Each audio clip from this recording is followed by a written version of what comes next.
The makers of Hallmark greeting cards bring you the true and heartwarming story of a great man and a small boy who became Father Flannagan's toughest customer. But now, let's see what Peg and Grandpa are doing tonight. Mother was shopping today, and she brought me this package. Look what's in it, Grandpa. Oh, I'll bet you like this. Oh, I do, Grandpa. And it has another story. Read it, Grandpa. I'm sorry, Peg, but you'll have to wait a little while. We have another story to begin first. It's about a young boy named Eddie. And here to tell you all about it is your Hallmark host, Tom Shirley.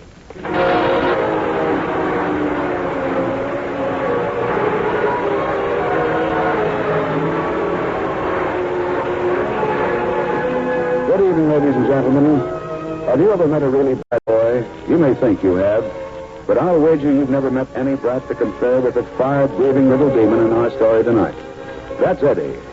In the opposite corner is a tall, gray-haired man who has spent a lifetime believing there is some good in everybody. That's Father Flannagan of Boys Town. Then he meets Eddie. It's one of the greatest stories you ever heard. I grew up with kids like Eddie on Chicago streets. Some of them turned out all right. Others didn't.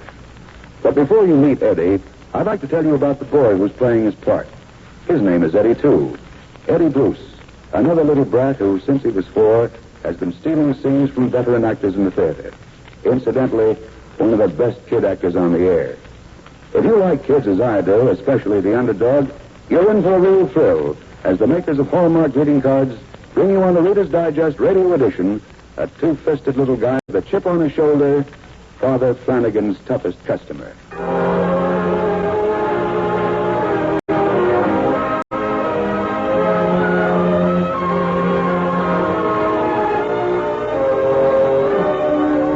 Father Flannagan said it many times. There's no such thing as a bad boy. And then, along came Eddie.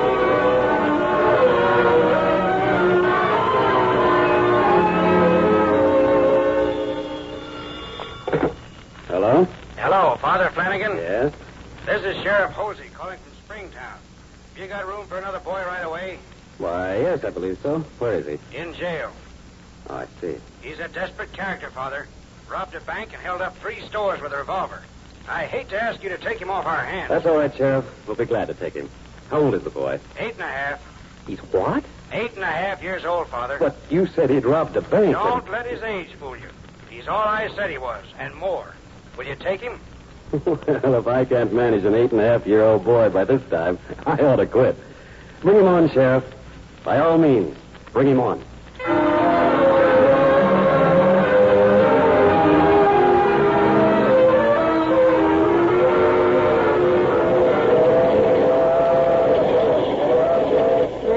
Boys Town. Where is this psalm-singing place? Sit down, Eddie. We'll be there in a few minutes. You got a nerve taking me out here. Why didn't you send me to reform school where I belong? I don't want to go to no monastery. I'm not taking you to one. And who's this priest you're talking about? This Padre Flannagan. Father Flannagan, Eddie. He ain't no father to me, and I ain't gonna call him one. Okay. I ain't gonna pray neither. If anybody tries to make me, I'll spit on him. Son, you got the wrong idea of Boys Town. Nobody makes you do anything but obey the law.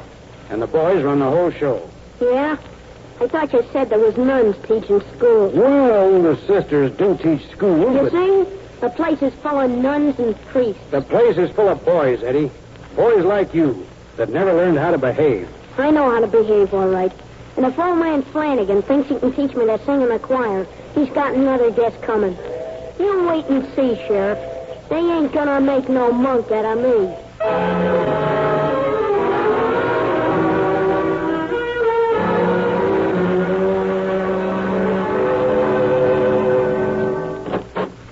Here he is, Father.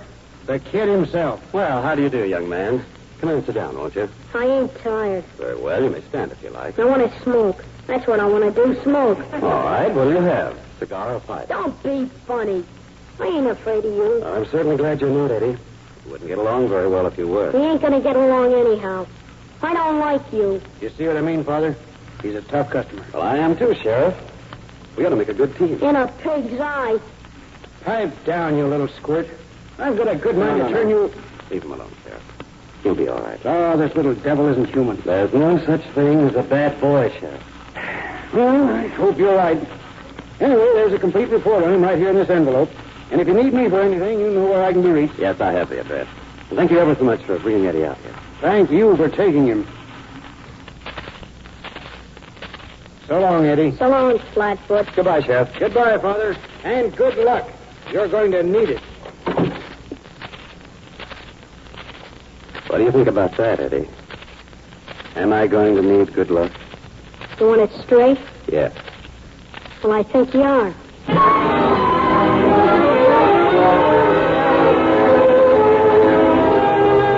Eddie stood there sullenly as Father Flannagan opened the envelope and began to read the boy's report. Oddly enough, there was only one name on it, Eddie. The last name was missing because people had forgotten what it was. Eddie's folks died when he was 3 years old, and ever since then, he'd been shunted from one family to another like a stray cat, picking up a meal here and a night's lodging there, until nobody knew where he really belonged. As the report said, the boy lived in the streets. Mr. Foley! Mr. Foley! Who is it? Me, Eddie. Will you open the door? What do you want? Well, I was looking for a place to stay tonight, Mr. Foley. And I'm locked out of my own dump. You got a lot of nerve waking me up at this time of night, Peter. But I've been locked out, I tell you. Old Lady Munn don't want me no more. The old biddy. If I jimmy the window again, the janitor will give it to me good. Beat it, I said. Serves you right for staying out so late. Wait a minute, Mr. Foley. Hey, Mr. Foley. Get away from the door. Ah, give me a break, Foley. You let me stay here once for a whole month. That's why I want any part of you. Go down to the house. I just came from there. Yeah? What happened? Nothing. They said the same thing as you did. Ah, you big punk, you. I'll just fall down the stairs and break your neck.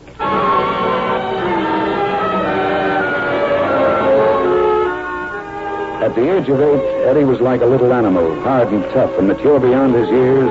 Coached by the water rats who were his companions, he became the leader of a gang of boys nearly twice as old as he was. A gang that specialized in petty crimes. What you get, Bobo? 6 pencils, a handful of candy bars, and a bottle of toilet water. Toilet water? What can we do with that? I don't know. Sell it, maybe. 5 and 10 cent toilet water? You sap. Why didn't you steal some dough? There wasn't any on the counter. So what? Couldn't you reach around and get your hand into the cash register? With a dame standing there all the time? How? Ah, you dumb jerk. You don't know how to steal. What are you kicking about? You want to run this gang, you got to start doing something yourself for a change. Says who? Says me, you little shrimp. Sick and tired of you bossing us around all the time. I ain't gonna take no more guff off you till you make good. Okay, Bobo. I'll make good. I'll do something you wouldn't do on a dare. On a double dare. Like what? Like stealing some dough. Big dough. Ah, you're full of bull. Am I? You wait and see, Bobo. I'm gonna rob a bank.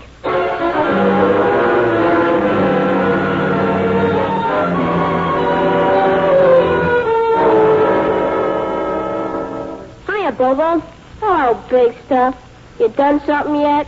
Yeah, I done something. I robbed a bank. Who are you kidding? Won't you believe me? Look at this roll of bills. Wow. Hey, where'd you find I that? didn't find them, I told you. I stole them from the bank. When? This afternoon. I sneaked in about 2 o'clock when most of the tellers was out for lunch. Ah, you're stringing me. No, I'm not. I walked up to an empty window and stuck my hand in a wire cage. How could you? You're not big enough to reach up that high. I'm big enough to shinny up the side. I got away with $200. Count 'em. You're not kidding me, Eddie. You found that dough. Nuts to you, wise guy. I pulled this job alone, and that's the way I'm going to pull the others. Yeah? You heard me. I'm on my own from now on. And the next time I make a haul, you'll read about it in the papers. Hey,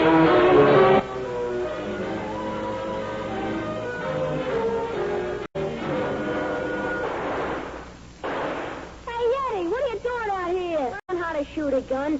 Holy mackerel. Hey, where'd you get that thing? That's my business. Oh, come on, Eddie, you can tell me. Where'd you get it? I bought it from a friend of mine. Oh, Kid that just got out of reform school. Stole it from his old man. gee. It's a honey. Hands up. Huh? Hands up, I said. Hey, look at you, Soap. It'll go off. Take the trap and do like I tell you. Okay, Eddie, okay. Hey, what's the matter? Nothing. I just wanted to see if it'd work. What? Hey, what's the idea? Don't get excited, Bobo. I wasn't going to hurt you. I was just practicing hold-ups. What for? Don't you know? Now that I got a run, I can go into the big time.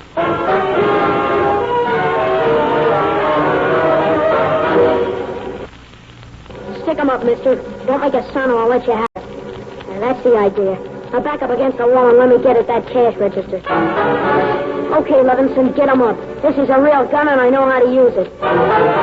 Put that gun down, you little brat, and get out of my store. This is a stick-up, I tell you. Don't argue, lady. Put that gun down. Ow! You bum, you knocked it out of my hand. Come back here, you. I'm taking you to the police. Let go of my I hair. will when I can turn you over to an officer. Now march, young man. March.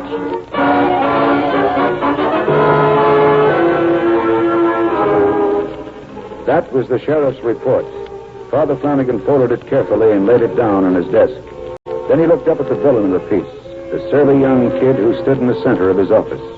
You done, Padre? Yes, Eddie. I finished reading the report. But I still know very little about you. That's all you're gonna know. I don't like this place, and this place ain't gonna like me. Well, you may be right about that. And I'll tell you one thing, Eddie. You're welcome here at Boys Town right from the very beginning. We don't care what you've done before. It's what you do now that counts. Uh-huh. The whole place is run by boys like you. We have a boy mayor, a boy city council, and a boy chief of police. Where's the jail? That's where I'm gonna be. Well, I'm afraid I can't oblige you on that score. You see, we haven't any jail. Uh-huh. Now you're going to take a bath, Eddie, and then get supper. Tomorrow morning you start school. Uh-huh. You and I can become real good friends if you want to. It's strictly up to you. I know you're a good boy, Eddie. And someday I hope I can take you into my heart, the way I have the others. Now, what do you say? Will you shake hands and try to get off to a good start? What do you say, Eddie? Will you? Go take a flying jump at the moon.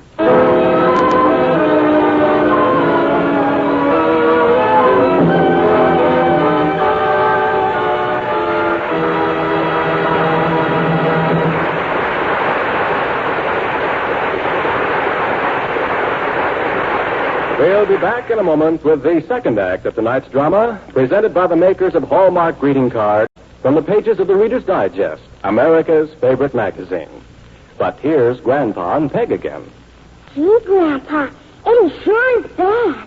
Not at all like Tommy Tucker, my new Hallmark doll. Isn't he cute, Grandpa, with his big red hat and feathers? Please read a story now, Grandpa. All right, Peg. Here's the story of a very good little boy. Little Tommy Tucker was a boy who loved to sing. In fact, he'd rather sing all day than almost anything. He sang when he was happy, and he sang when he was blue. He sang when he was all alone, and when he wasn't, too.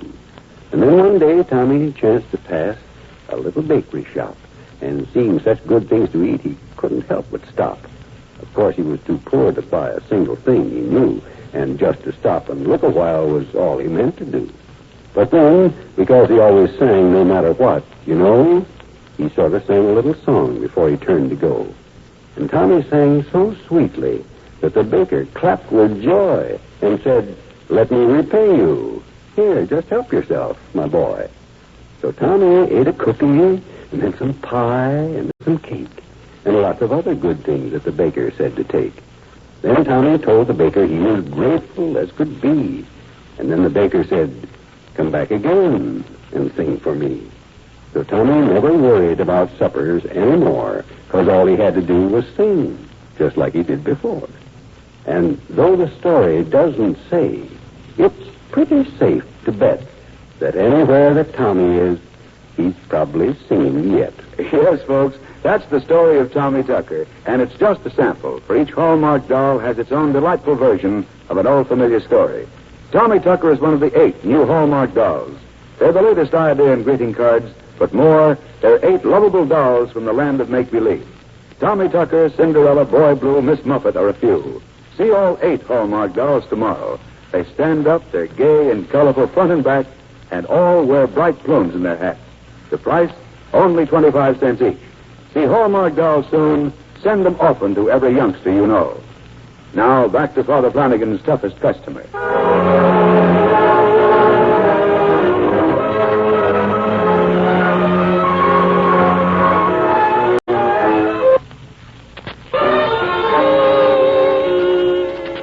At 10 o'clock the next morning, the door to Father Flannagan's office opened, and the new pupil swaggered in.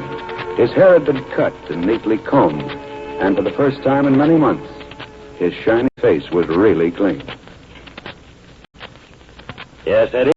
Got a note for you, Padre, from one of my teachers. Oh, you've been to class this morning. Yeah, for about an hour. Then Four Eyes asked me to take this note to you. Who's Four Eyes? The dame with the goggles. You know, the nun, the superior or something. Oh, Sister Claire. Yeah, that's the one. She asked you to take this note to me? Uh-huh. It's been opened, Eddie. That's right. I opened it. I wanted to see what she wrote. But you had no right to open a letter addressed to me. Oh, it's okay, Padre. It's about me anyhow. So what difference does it make? But you see, Eddie... Oh, go ahead and read it. It's pretty funny. Thank you. Dear Father Flannagan, we have heard you say 1,000 times that there is no such thing as a bad boy. Would you mind telling me what you would call this one? She's a scream, ain't she? What did you do, Eddie? Do? Oh, nothing. I'm a model pupil, Well, there Padre. must be some reason why she wrote this note. Oh, I don't believe a word she says, Padre. I just sat there with my hands folded in front of me. And you didn't create any disturbance? Not a peep. Very well, Eddie. Let's hear Sister Claire's version of the story.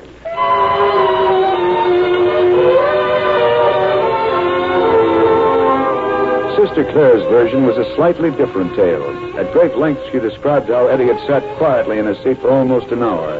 And then, at a moment when the class was silently considering a map on the wall, a shrill voice rang out, I think geography stinks. Eddie. Well, I do.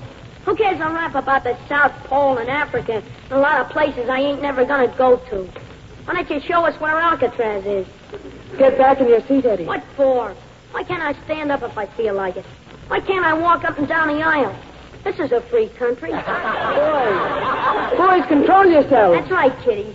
Be good to teacher, and teacher will bring you nice red apples. Sit down, Eddie. Go back to your seat and sit down. Make me. Just try it. I'll have to make you if you give me no other choice. Stay right where you are, sis, or I'll let you have it.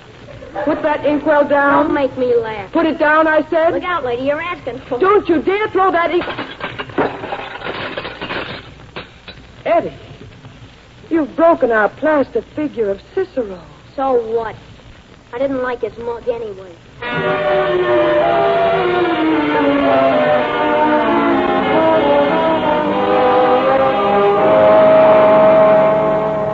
I couldn't do a thing with him, Father. He kept walking up and down the aisle, throwing things on the floor, using uncouth language. And you see what happened to our figure of Cicero. Ah, she's exaggerating. Sit down, Eddie. Okay, Padre. What are you going to do to me? Kick me out of Boys Town? No, certainly not.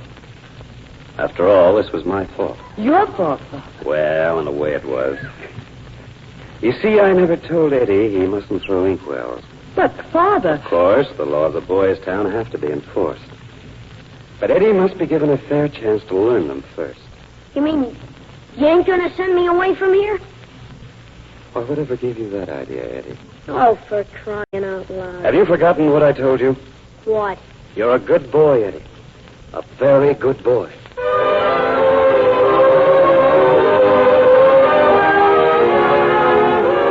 Despite everyone's efforts, Eddie made no friends among the boys or his teachers.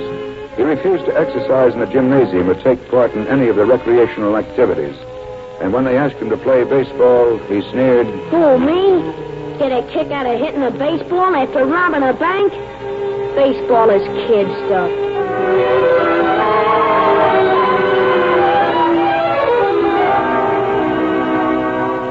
Will the little fellow learn anything in class, Sister Claire? Well, he is getting his ABCs, Father. In fact, I think he's learning a great deal more than he lets on. But...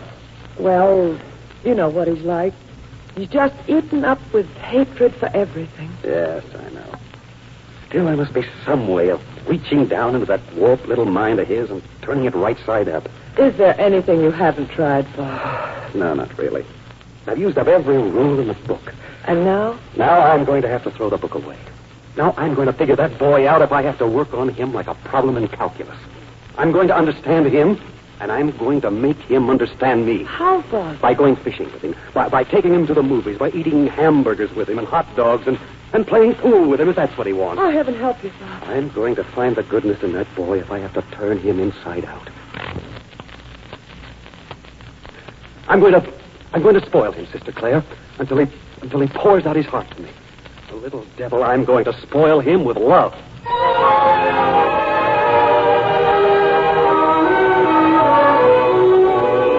How about it, Eddie? Another ride on the roller coaster? No? What's the matter? Aren't you having a good time? No?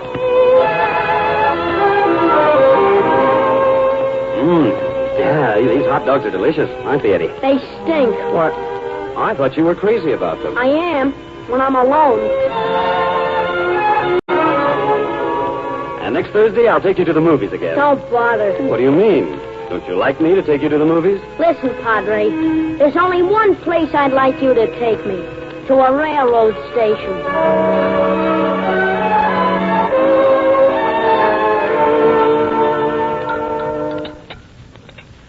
Some broth, Father? It's awfully good. No, thank you. I don't care for anything to eat just now. You must have spoiled your appetite with too many frankfurters and sodas this afternoon. No. Eddie and I went fishing for a change. Oh. Any luck? With a fish, yes, but not with Eddie. He just sat there like a bump on a log. Didn't say 3 words all afternoon. I know. That's his new way of being surly. He doesn't speak when you talk to him. That's why I took him fishing. I thought he might say something without being prompted. Didn't register at all. He didn't even get excited when we landed the big one. Well, don't worry about it, Father. You never failed before, and I'm sure you won't this time. I don't know. This boy is my toughest customer.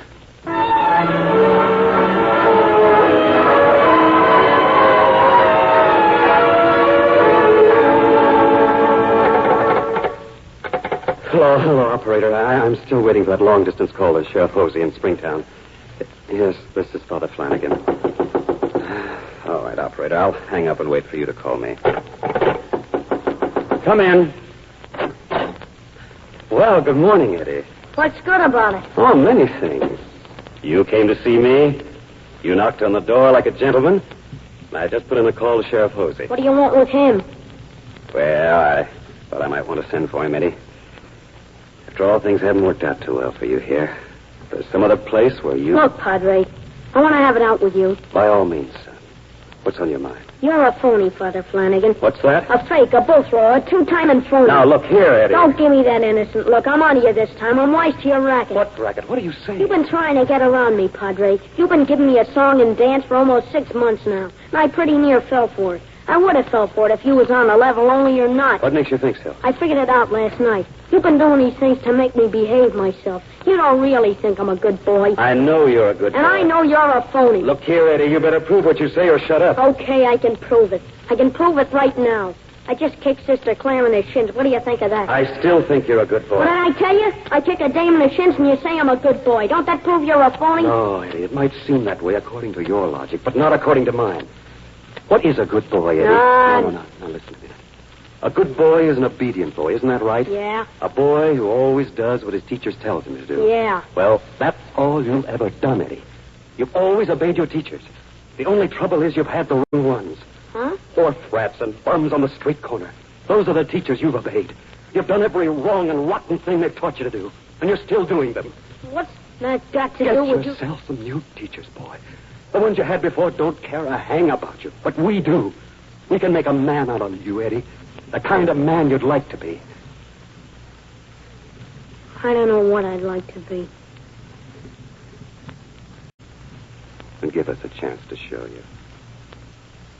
Give us a chance to prove we're not phonies. Well, You're not a bad boy, Eddie. There's no such thing as a bad boy.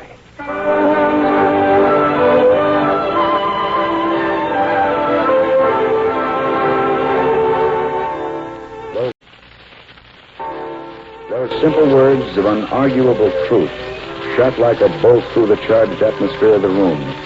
driving the devils away and cleansing the air. For a moment, Eddie stood there dumbfounded, and then a look of pain crept over his face and squeezed a tear from his eyes. Instantly, he ran from the room to conceal it, and Father Flannagan let him go.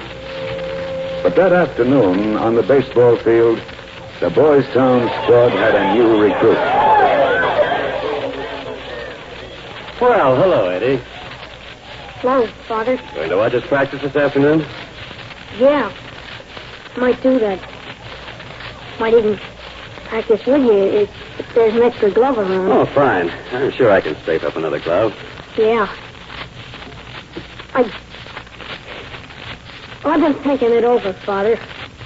And, well, I think I'd like to learn how to play baseball. Good for you.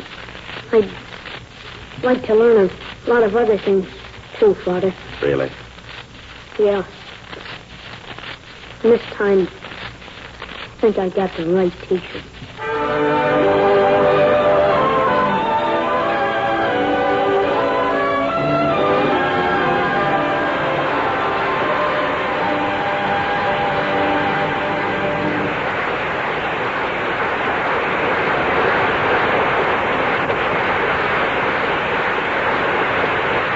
Eddie Bruce, that was a great show and a great piece of acting. The Eddie you portrayed is a grown man now, a United States Marine whose chest is covered with decorations won on the battlefields during the war. Father Flannagan is in Japan now for the Army. But I know he'd be mighty pleased, too, with Sidney Smith's portrayal of him. Thanks to the whole fine cast. And to one more person. Wherever the real Eddie is tonight, I hope he's listening.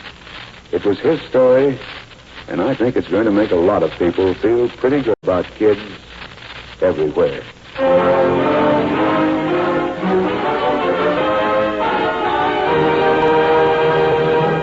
Hours of vacation fun await the lucky youngsters who collect Hallmark dolls. So start your youngsters on this new adventure. Send them Hallmark dolls. Then see how much fun the children have all summer long. Remember, Hallmark dolls are only 25 cents apiece. See them soon. Send them often to every youngster you know. This is Tom Shirley inviting you to be with us again next week. At that time, you will hear a remarkable and inspiring story of a little girl who didn't have a penny in her pocket, but carried the riches of the world in her heart. Another fine dramatic program brought to you by the makers of Hallmark greeting cards.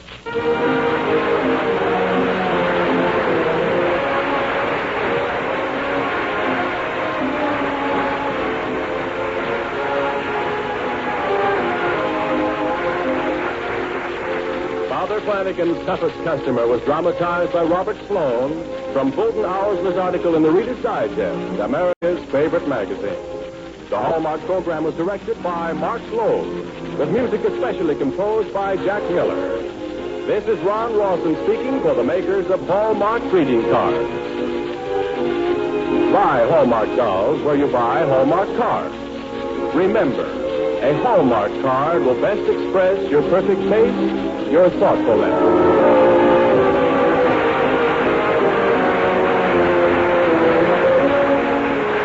This is CBS, the Columbia Broadcasting System.